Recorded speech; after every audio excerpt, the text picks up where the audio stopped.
అండి చెల్లెళ్ళ ఇంటికి వచ్చినాము. మా మరిది అయితే 2 కిలోల మటన్ తీసుకొని వచ్చిండు, ఒక ½ కేజీ కీమా తెచ్చాడు. ఒకసారి అయితే చూపిస్తా చూడండి. ఇదైతే కీమా అండి, అంటే చెల్లెలు కూడా ఒక పెద్ద బాబు తిన్నాడు. అది వచ్చి మటను.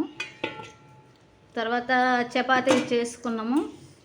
చపాతీ ఇక్కడ ఇగో చపాతీ, ఇగో బాబు చపాతీ తింటున్నాడు. ఇగో మా చెల్లెలు, ఇగో మా కోడలు ఎందుకు అక్కడ అంత దూరం కూర్చున్నది అంటే అక్కడ చిన్న క్యాండీ ఉంది, ఇంతకుముందు చూపించాను కదా క్యాండీ.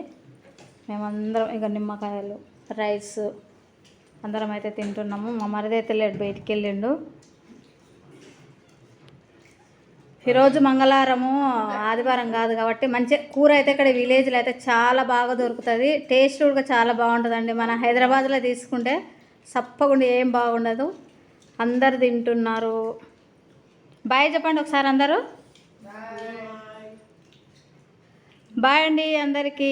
నాకు కూడా ఫుల్ ఆకలి అవుతుంది. బాయ్ అందరికీ. బాయ్.